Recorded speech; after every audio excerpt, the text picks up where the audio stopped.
Hey, what's good with y'all, man? This is Aston Williams coming to you again with another amazing episode of the Melanated Travelers Podcast. Y'all already know what our mission is, man. It's to inspire the diaspora to travel the world. But before we get started and before I introduce the guests, I'm very honored to say that this episode is sponsored by African Ancestry, man. So for all the brothers and sisters out there, especially the ones that may not know exactly where they come from, man, African Ancestry, besides 23andMe, besides ancestry.com, African Ancestry can tell you exactly what tribe you come from in Africa. I think it's very important for us to have a sense of ownership, to have a sense of knowing exactly where we come from, man. So for those that are interested in doing a DNA test with African Ancestry, y'all can go down in the show notes in this episode and go on and click that link and go on and get signed up, man, so you can see where you come from, man, from the motherland. Nothing's better than knowing where you come from. So without further ado, man, I want to dive deep into this episode with the amazing brother, Mr. Cappuccino Brown. Man, how Hey, you what's doing, going brother? on? How you doing, Life's brother? It's good. been long overdue. It's been long overdue, like I told you in Yeah, the studio, man, but timing is everything.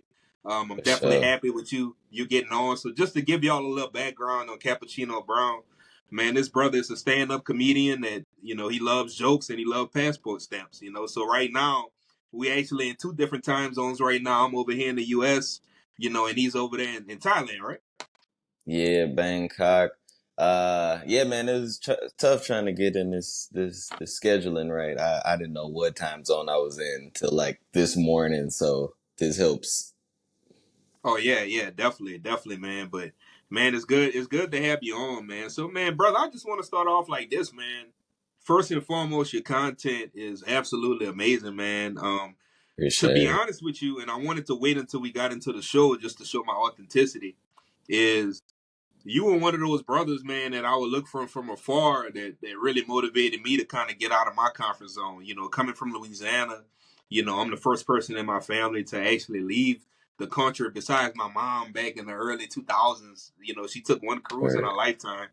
But to be able to get out and explore the world, man, you was kind of one of those people that I would look at from afar, to say, you know what, like if he can do it, I can do it. So I just want to let you Yeah. know, man, like, your content inspired me to travel. So I just wanted to let you know that live. I didn't want to tell you that in the studio, but I Man, wanted to say that live, man, for everybody to know, like, you one of those brothers that really pushed me, man. So kudos to you, that's man. super I dope. love everything that you stand for and everything that you do, man.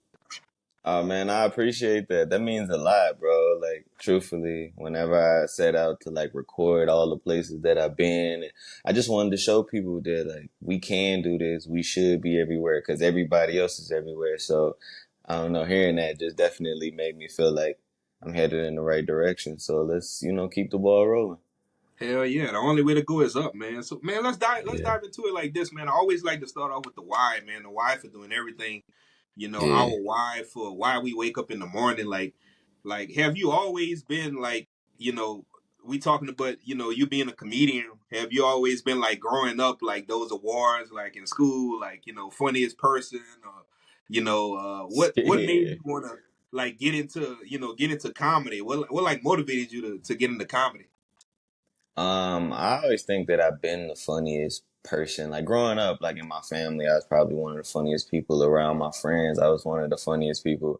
And like you said, like I got voted the most funniest superlative in high school. And so I always kind of knew that I had it, but I think stand up comedy wise, it was when I moved to LA. I was recording a sketch and I remember peeked around the corner. It's just for some reason, and I saw a legitimate comedy club, and I was like, "Oh man, this is one of those places I can actually go and test and see if I'm funny or not." And so I went, and I remember the first time I went, it was like late 2016, probably like December, November. And the first time I went up, it was good. People laughed, they enjoyed it. I enjoyed it. Cool. So I was like, okay, I'll go back and try this again. I went back the second time.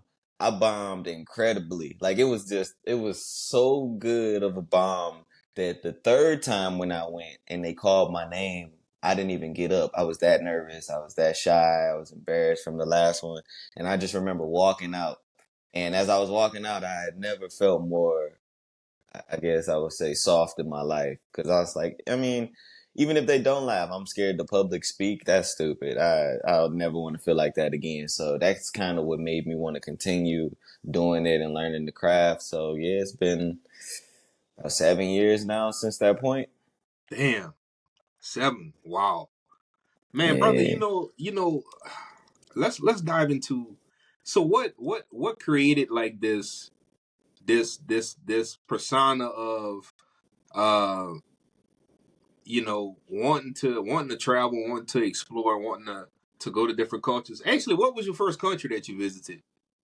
So the first place I went to was Tijuana in Mexico. I was doing a comedy show, and right across the street from my hotel was the Mexican border.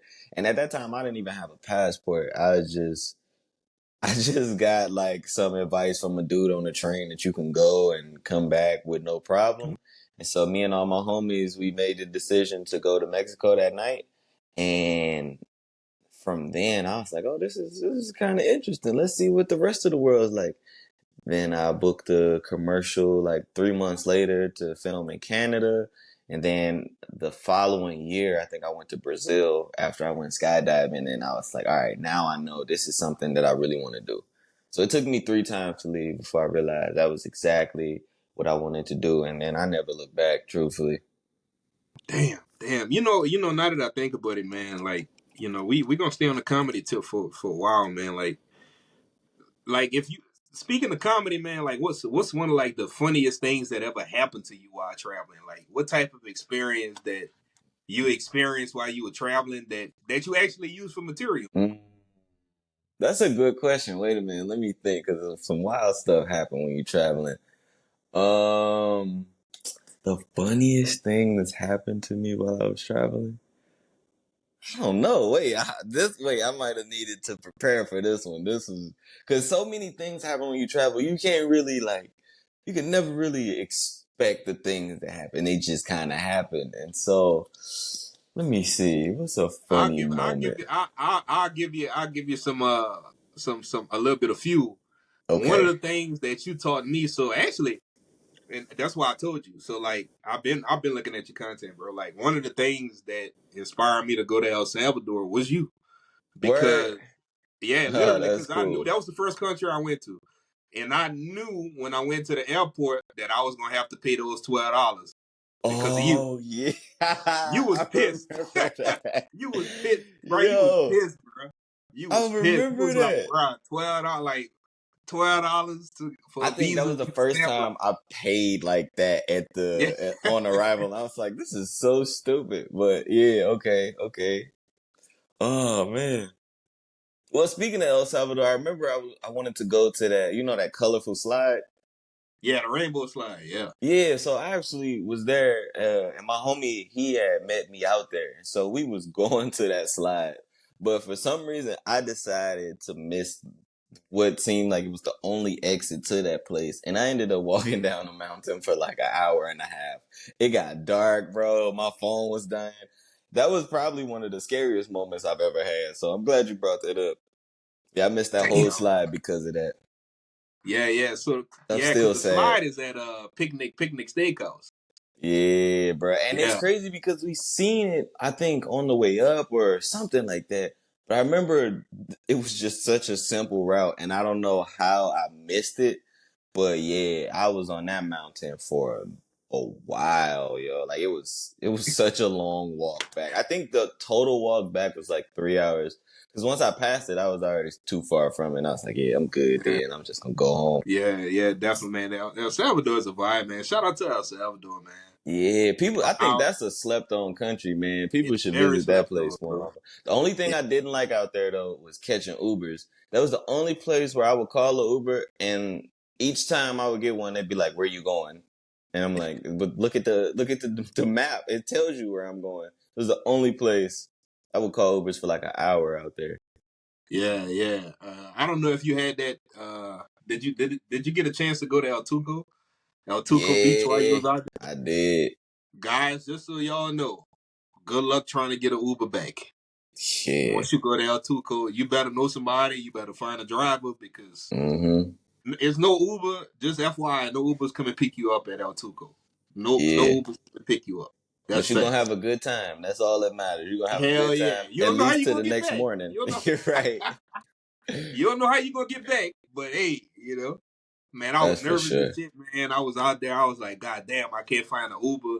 But good thing I had a driver, man, that took me Yeah. to different places as well. So, I think like what's like you've been to a lot of different places, bro, and I don't want to like shrink, your travel experience, but like this question can be for any country that that you've been to when it comes to like what's some of the like most like I guess unexpected places that you found humor in, like in the country, like damn, like when you went to that country, it was like damn, I didn't know the vibe was this good. I didn't know the people like Mm. was really like this. Like the vibe was awesome.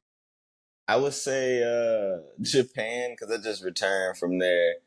Japan has this very like animated like style where every time I would walk down some like street or alley, I always found myself saying, "This is so childish." But it was in such good spirits that I just kind of laughed at it. But yeah, Japan definitely has this style where I'm like, why is everything so happy? Thailand is like that too. Thailand's very happy, the land of smiles. But yeah, I think those two are probably the funniest ones, just because it's so much joy in them. Like I do a lot of acting work, and so even when I go to auditions in Thailand, they be like, "Can you just be a little more happy? Just smile a little more." I'm like, I can't. I can't get no happier than I am. So those two for sure. Man, how you go about? Because I got y'all. I see the chat. I got y'all. I'm asking. Man, how you go about? Somebody asked, man, how do you go about finding the gigs for somebody that want to venture off into that nomad life or get into acting or not Mm. necessarily stand up comedy, but just the arts in general. Whether that be dance or trying to find gigs. Like, what's some of your ways or your strategic ways to find opportunities in the different countries that you go to? I really just type in the specifics of what I'm looking for on Google. So like when um when it comes to acting work, I just type in like models, actors in Bangkok. And what that usually do is lead me to some Facebook groups or something like that where I can just um, mingle with other like foreigners who are working in that country, and then it'll lead into agencies and stuff like that. And as far as finding comedy clubs, I meet a lot of comedians that come through here from all around the world, so I tend to reach out to them and see what's the best way to get a show or get some stuff going. So I think maybe the Facebook groups might be the best thing. Yeah, for sure. Somebody said they could see a TikTok series with you soon. I said, man, look, I'm claiming it for my guy. I'm Yo, claiming it for please, my I'm guy. claiming it too. I need a series, man. I got these ideas that I've been working on for a minute. So let's see what comes about. Hell yeah, hell yeah. So Thailand, bro, Thailand. Listen, I'm actually dating right now, and funny thing is, Congratulations. appreciate it. And she looked up some shit on YouTube, and she like, you can't go to Thailand by yourself. I'm like, what? Like, who you talking Um, with? You know what what I'm she saying? Like, see? hey, man, time out, flag on the play, man. Like the bros want to go. Hey, hold on, wait.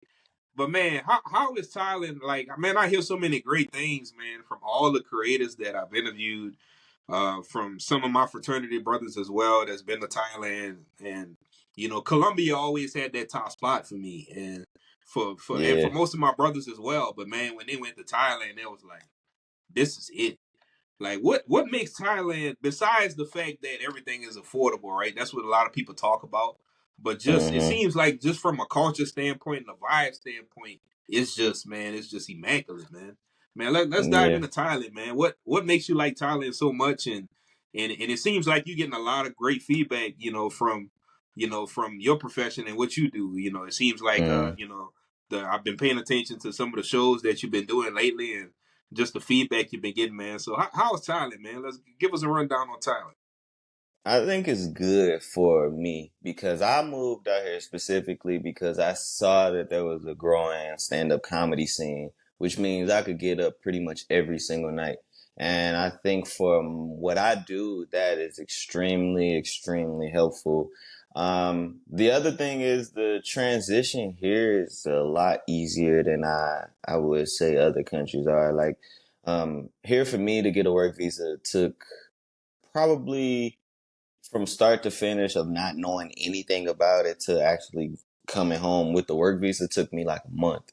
And so that was a super easy transition for me. And I love the convenience of it. I remember the first time I came here, I was leaving the mall or something. I remember standing outside, seeing all the trains and everything go past. And I was like, this is one of the first cities that I've been in that I felt like I wasn't missing much. Also, it's one of the most traveled places in the world. So you get a lot of different people here and a lot of different opportunities. And Thailand is pretty lenient on their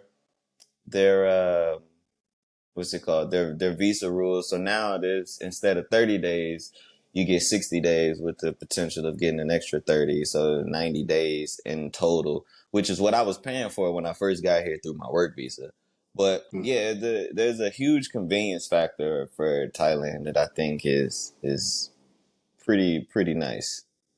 Man, that's dope. That's dope, man. What are some places, man, that people should consider going right now? You know, I know we talk you in Bangkok right now. I know a lot of Hmm. people go to Phuket and go to. I'm probably destroying his name, y'all. So excuse me, Pattaya. Am I saying that Yeah. correctly? Uh, I think the Thais would Kanawa, pronounce it a however. little different, a little Yeah, different, like maybe like Pattaya. Yeah, yeah, but yeah, it's the same. We say it like Pattaya or whatever. yeah, So, yeah, yeah, man. So like, man, what's some spots, man? What's some spots that people can check out whenever they over there? Or maybe mm, some things off the unbeaten path, especially in your genre. In your genre, that's definitely some areas off the beaten path that maybe some people may not be thinking of. Or like matter of fact, when they in Thailand, where can they go to find stand up comedy? well, when you're in Thailand, you definitely want to come to Bangkok where you can find shows 7 nights a week, maybe two, three shows that night. There's plenty of places to go. And I haven't been to many of the islands. I actually just booked a show in Koh Lanta for later this month. But I think one of my favorite places that I've been in, right outside of Bangkok is this little resort area called Kanchanaburi. Hmm. And when I say it's peace out there, man, it's green, it's peaceful. It's just so calm in comparison. Bangkok is the city, so in comparison, man, it's so much love, so much love. That's one of my favorite spots. I go there pretty frequently. Hell yeah, hell yeah. And look, man, not an uncomfortable question, but Uh I gotta ask. oh, uh-oh. All right, The let's do massage it. parlors, bro. Oh man, I'm The embarrassed to street, say. it's this one street. I don't know where the hell is that, but man, they say that's Sin City, man. I don't know if it's Phuket or Pattaya, but it's that one street, man, that you'll see on TikTok. You'll see these creators, man, they walking, and you Yeah, being a brother, you being a brother, like I already know, like we top priority, man, wherever we go. But it seems like over there, we on a whole another level.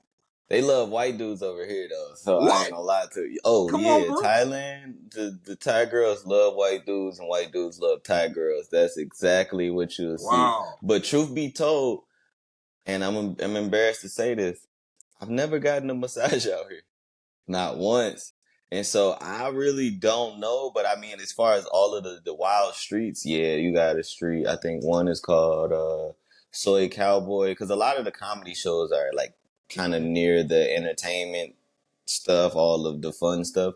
So there's one called Soy Cowboy. I think that's the street that was on The Hangover. The other street is Khao San. That's more of a party street though. You still get everything you need in on that street. And then there's another street is I think the area is called Nana. So like a lot of that stuff happens over there, which is where a lot of the shows are. But yeah, man, I haven't gotten a massage yet. I think I'm missing out now. Everybody keep bringing it up. I'm like, I gotta at least get one before I Man, every leave. time I think about Thailand, even though the scene wasn't in Thailand, I think about Rush Hour too, man. Yeah. With the line of women just come out and it's like pick which one.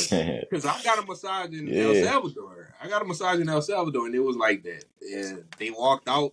I mean, a woman clapped her hands, was like, and they all walked Take out. I your was pick. like, what the fuck? Like Beyonce in formation. You know what I'm saying? I'm like, Yeah. man, what the fuck is going on? Oh Then you yeah. like pick one. You can pick one or two. One can do this part. One can do. I'm like, damn. Take Okay, well, all you and of you. Ben Aki. them. Hell yeah, man. Man, Wait, let's how's talk your about some Spanish of. coming on? Is it Man, look, good? bro, the Spanish going. Actually, my girl, man, she's Afro Latina, man. So, Oh, where's she from? yeah, she's from Cuba.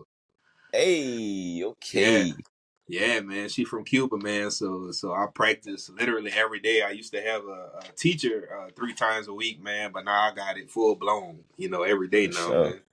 Shout out to Cuba, man. Shout out to Cuba, man. Perfecto, amigo.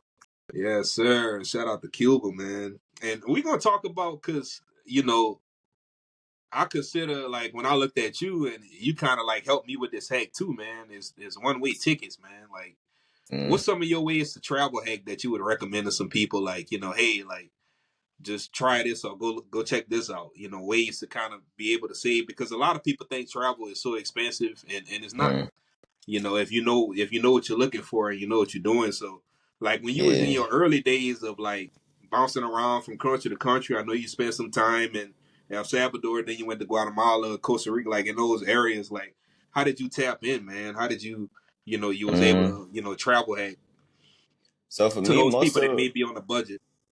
most of my flights, I think I've never not bought. I've always bought a flight from Skyscanner. And this, for me, that's just been the most efficient way of getting my tickets. And I usually try to buy mine anywhere from Wednesday through like Tuesday. I noticed that's when the prices have been the best.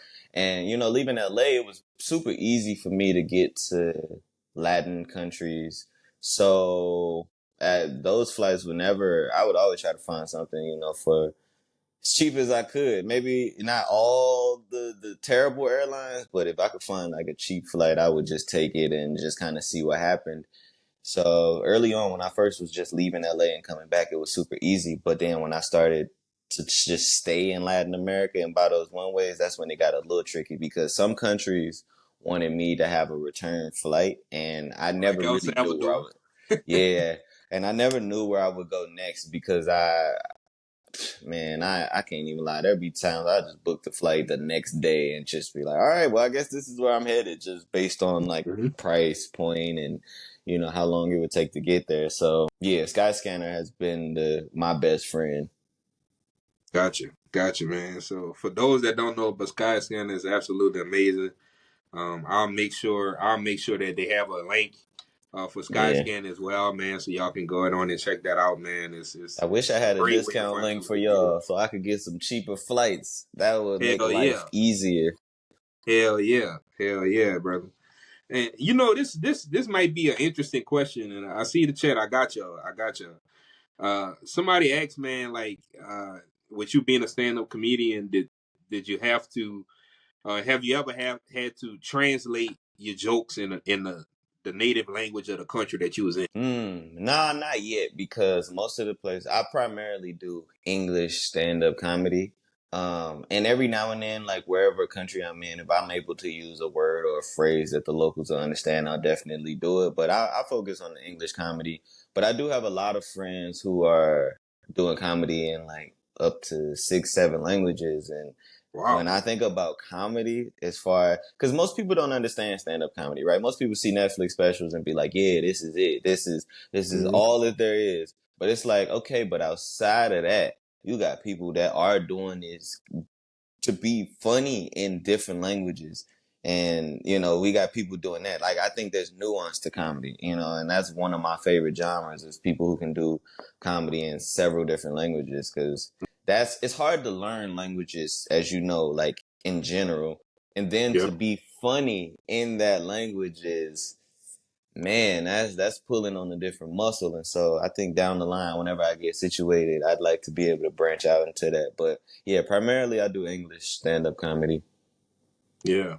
One of the things I like about you, brother, is the fact that, and it's nothing against people that's trying to get it and trying to expand here in the U.S., man. But Mm. I mean, you took a chance on yourself. You know what I'm saying? Can you dive Yeah. into dive into that story because I don't want to steal your glory on that, man. You know, just diving into that story, you saying, you know what, like I'm, taking a chance on myself. If nobody else gonna take a chance on me, it's gonna be me.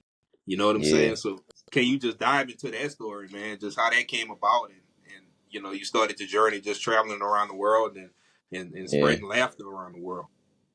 yeah. I think because I started stand up comedy in LA, like I was saying earlier, and to do it there is to start there is really tough because you competing with a lot of high level people that's been doing this for years, man. And so it made me really insecure to start there and kind of grow there because I think Los Angeles is a marketplace. So you go there to sell stuff, not necessarily to try to grow the garden. And so I was just thinking like, if I really want to do this, I got to leave. And so when I left, I kind of just stopped everything I was doing, acting and stand up the first time I left because I wanted to separate myself from Hollywood at that time. Cause I started traveling during COVID, and COVID showed me that everything that I had dreamed of most of the things that I had dreamed of as a kid pertaining to that business was not the ideal life that I wanted. And so I wanted to separate myself to see what I actually enjoyed doing. And so before I even got back into comedy, I was just traveling. I was just enjoying life. And I really just was just trying to figure out who I was. And then it was when I came to Thailand and I had to get an like a root canal, which was my first like overseas emergency. I had to get a root canal, which forced me to stay here for a month. And I had a friend, and this is my brother. He's always got my back. He always remembers most things that I say, and it brings it back up. He was like, "Man, you gotta try comedy again, bro. You gotta try comedy. You done seen so much. You done been so many places, met so many people." And I was like, all right, man, I'll try. And so he sent me the link to one of the comedy shows out here. And so I went. And when I got back on stage, it was such a, um, what's the word? It was such a familiar feeling that I hadn't had in a while because during that phase, I was just going to different countries, meeting new people. So everything was new all the time. And getting back on stage was the first familiarity that I had in a long time. It was a place that I felt like everything that I had been seeing all of those months and years was, I could tell people there and it would make more sense. And so I was like, you know what? I'm gonna do this. I'm gonna give it a shot. But in order for me to give it a shot, I gotta set myself up. I was kind of at the end of the money that I had saved to do all of those trips. So I said, I'm gonna go home. I'm gonna make a little money, and then I'm gonna come back to Thailand and I'm gonna get it popping. It took a little longer than I expected because I went to LA first once I initially got off the road, and then I went to Florida to work, and then finally in July 2023 is when I moved to Thailand. And ever since then, it's just kind of been a slow snowball effect of booking different shows here. Every 3 months when I go do visa runs, I'm able to do shows in different countries. Like I think I performed in 8 countries now. So I think, like you said, man, timing is everything. That's one of those phrases that I genuinely believe in. I've been saying that to myself actually since high school. So yeah, it's just timing, and I think right now is all like building up. I was able to do some pretty big shows, some good ones these last few months. So yeah, I think this was the whole thing, and I'm looking forward to the future of it. Well, we talked in the studio, man, so we got to share it with people, man. We said timing is everything, and y'all Mm. know for the ones that's been following the show, man, this is episode 28, and 28 is Hey, significant. It got some significance to it, y'all. So I'll let him say it, man. 28 yeah, means what, man? it means a lot because this is also my 28th country. Not Thailand, Japan was my 28th country, but I visited 28 countries. And so the fact that I'm able to be on the 28th episode, uh, 28 countries, 28th episode, I don't know, that's cool, man. That's synchronicity. If y'all believe in that kind of stuff, I ain't trying to push nothing on you, but to me, that means a lot. But yeah, definitely, man. Divine intervention, man. Divine intervention. This up. Let's get into a few cultural questions, man. Like, like in Thailand or some of the other places that may have surprised you, like looking at the diaspora and saying like, oh shit, we here, like we here. Mm, Because like one of the things that really shocked me was like in the Philippines and mostly areas in the Philippines, you see people that look like us, the skin, the yeah. dark, the pigmentation, the hues. So how is it in Thailand, man, or some other places you visited? Like, how do you go about like immersing yourself in the culture? Like, because every country is different. So what's Yeah. some of the ways that you immerse yourself in the culture? For me, I try not to stay in too deeply in the areas where all the tourists gonna be. So if it's like the hot spots, the party spots, and all that stuff, I try not to stay there. I like to book my places within the areas where the locals are, where there'll be less tourists.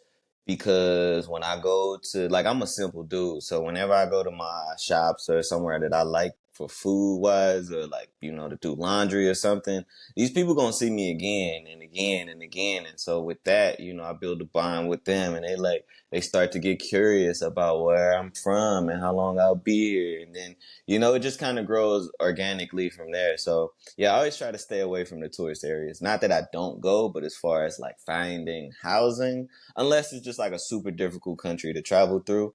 But other than that, yeah, I'm trying to stay where the locals are, man, just because I don't know. I think personally, I can mesh with anybody. I've been so many places alone that it might take a little time, but I don't think it's out of the question. So I always try to get a place where the locals are and just try to just mix in and learn, be open to new things. That's one fact about me is I'll try almost anything. I'm one of those people. If you be like, yo, let's go do this, bet let's go right now. Let's not even wait. Yeah, yeah, man. And it's pretty interesting. Uh, like just to see some of the unique foods that are in Thailand, like especially the Mm-hmm. insects. Uh, Will man, not do it. what's some of the craziest things you ever tried? Oh, It's a I ain't lot of tried none different of the things, bugs. crazy ass shit Listen, to try, bro. I got a weak stomach, so I can't try everything. And so, truthfully, I'm staying away from most things that's going to affect my stomach now, just because I don't want those issues. But I think the one thing that I tried that was kind of strange was I want to say it was the papaya salad, but it had the whole crab in there, like the whole crab. It wasn't like broken down or nothing. And I eat the crab, so I'm fine with it. But to see the whole crab was just like, well, maybe I should try something new, or different. You know what I'm saying? So, but I think as far as like just difficult foods or weird foods, yeah, I don't know. Nothing really stands out right now except for that one. Because when you talk about foods and you talk about like as far as bathrooms and toiletries, like just speaking of some countries, guys, you can't listen. It ain't the U.S. You just can't load the goddamn toilet with toilet paper, my people. Some That and countries you don't whew, even put it in the toilet. You got to put it in the bag. yeah, You know what I'm yeah, saying? Like you that's can't drop that exactly load right. like you drop it in the U.S. Yeah, and be careful too. Some might come out the toilet and get you. Yo, there's some places like when I used to do my early visa runs, I'd take the van, we'd go to Laos. Man, I would try not to eat or drink nothing because every toilet we stopped at on the way was absolutely gross. Like it was just bugs everywhere, just disgusting. And I mind you, this is like in between the hot spots. So I was like, yeah, no, I'm good. I just will just have a headache and be dehydrated until this whole journey is over before I go on one of those toilets. Major facts, man. Man, let's, bro. Like, would you consider and if I'm saying it wrong, man, or you want to be classified as something else, but like the general of what you know you do is you would you consider yourself a nomad? I could, but I genuinely use or generally use the term global citizen. Gotcha. All right, I like that. I like that. I like that. Yeah, I feel like, cause I mean, I haven't been everywhere, but I feel like I've been enough places, and no matter where I go, I always feel like I can make home. Now, not everything feels like home, of course, but I always can find a way to make it my home. And so, yeah, I like the term global citizen. Bet. Bet definitely, man. So just like some ending things, man, like a message that you could give somebody that's like on the edge right now, like they didn't have a family background that people that explored or traveled or but they looking at your content or looking at other people's content that's on the fence about getting out there and actually giving it a try, man, giving it a go. What's Mhm. some, I guess some ending advice, man, just some long lasting advice that you could give to a person that, to motivate them to get over that hump, man, and say, you know what, take that leap of faith and just go for it. Mhm. Well, to that person or to that group of people, first thing I want to say is whatever you decide to do, I believe in you. It's extremely tough and it's extremely terrifying to leave your homeland and just go to a place. But truthfully, in the way that I travel, I think it's one of the most authentic ways to do it. Um, Take that risk, like this, especially if you're from the States, man, we got one of the strongest passports in the world, and who knows for how long. So take that risk, go see something, go learn something. There's many cultures out here, so many things to learn from, so many places to try, so many people to meet. There's so many stones that are basically looking to be turned over, and it essentially it's gonna start with you. So like just take that risk. Whatever you do, like just go out there, be confident, trust your instinct, and if you don't trust it, you'll learn too over the course of your journey. But yeah, take that risk, man. And that's all I can say is take that risk. I think if it's something that you enjoy, you'll continue. If not, you'll readjust. But wherever route you take, I believe in you. Whoever you are, wherever you are, I believe in you. You got my support because it's not always easy, but I think internally it'll be one of the most rewarding things you could do. Hell yeah, man. I first and foremost, man, I want to take this time to just again, man, just acknowledge you, man. Everything that you're doing, man, is definitely inspiring. And you went out there, you took a leap of faith. You better than yourself, man. Yeah, Like, appreciate it. shout out to Nip, man. May he rest in peace, man. The marathon continues. You got to go out there and you just got to keep pushing. You got to roll the dice on yourself. You know what I'm saying? Like, you got to bet on Every yourself time. I'm and roll the still dice. rolling the dice, man. It's like, dang, Definitely. when these mugs gonna land? Shit. Definitely. Nah, man, this it's coming, man, and I'm glad to have you on the front end, man. So, whenever I see you featured you have your own specials on Netflix, man, on Hulu, Prime One day. Video, I could say, hey, man, episode 28, I interviewed this cat, man, Yeah, because I seen greatness in him a long time before the world seen him, man. You know what I'm saying? for But sure. I want to take this time also, brother, for you to blast out, all your social handles. How can, we as a community, as the Melanated Traveler, man, the community, support you, be able to follow you, be able to support you, along your journey, with your comedy and also other things that you do as far as with your artistry. For sure. Well, yeah, all of my socials are basically at Cappuccino Brown, CappuCino Brown. Yeah, you can find me on all things Cappuccino Brown, my website, TikTok, Instagram, YouTube. I have recently launched a subscription based model on my website where I like people to subscribe. Um, and it's basically per month you'll pay $5 per month, and you'll see all the stuff that I don't upload on like the social medias and stuff that I would just like to keep. Like if like when people subscribe, I look at those people. It's like, yo, like we family, we my boys. I could actually tell you more stuff than I could tell the general public, and so yeah, it's $5 a month, and you'll get all the behind the scenes. I just finished uploading my Japan trip, my brief stint in South Korea. So, also I'm looking for sponsors. I'm planning to do a tour through Europe for comedy next month. So if you know anybody that's wanting to sponsor somebody with who works hard and can get you a decent ROI, just let me know, man. So yeah, all things cappuccino brown. And yeah, I hope to see you guys all on the road at baggage claim, at some bar, some language exchange event. Like, yeah, Hell yeah, hell yeah. But man, brother, like I said, man, I appreciate you for having you on, and to the listeners, man, and to the viewers out there. I know y'all got some gems out this episode. If this episode doesn't inspire you to get off your ass, the ones that's been sitting on their dreams for so long, their goals, their aspirations, man, you got to go out there and you got to go get it, man. You got go to bet get on it. yourself and you got to believe in yourself. And Take y'all that already know risk. my motto, man. Y'all already know my motto. I'll see you at the top because the bottom is just too crowded. Peace. Sir.